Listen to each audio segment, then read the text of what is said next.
Your turn, Claudia. Do I have 4 minutes? You have 4 minutes. Okay. Good evening, honorable opposition, respected adjudicator, and invisible audience members. So my name is Claudia, and I am the only speaker of the negative team, and I am here to convince you that there should be 5 permanent members of the Security Council of the UN. First of all, I would like to start off my speech with some rebuttals of my honorable opponent's points. My honorable opponent has talked about how these 5 countries might be corrupt. Note the keyword might. This is a purely hypothetical situation, which there has been no evidence or any theory provided behind the evidence of this corruption.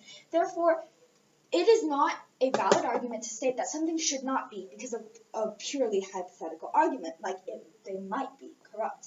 Furthermore, my opposition has also talked about how these countries might have personal opinions, which could affect their judgment on certain situations. However, no matter what country you choose to be on the Security Council, they will have their personal agenda. They will have their personal opinions, which will benefit their own country. That is essentially what each country is trying to strive to do, to become the next global superpower. Therefore, bias is unavoidable, and so not a valid reason for a member of the Security Council to not be a member of the Security Council, because no matter what country you choose, they will have their personal agenda. Furthermore, my honorable opposition has talked about how only 5 people have power. However, this is not the actual case in the UN Security Council, because there are also 10 other non-permanent members which are rotated on and off. So it's not like these 5 countries are the only ones in power. Furthermore, there's actually a rationale behind these 5 countries being the only permanent members of the Security Council. In fact, I'm just going to restate what these 5 countries actually are. So they are the United States, China, Russia, UK, and France. Now, these were considered the victors of World War II, and they were actually the only 5 permanent members when the UN was founded in 1946, which is actually the rationale behind them being the 5 permanent members of the Security Council. Because if you join an organization first, does it not seem logical that priority will be with you? After all, they were the original members, and they have stayed with the UN throughout that time. Therefore, they have received a privileged position in the UN. So therefore, this decision actually does have a rationale behind it.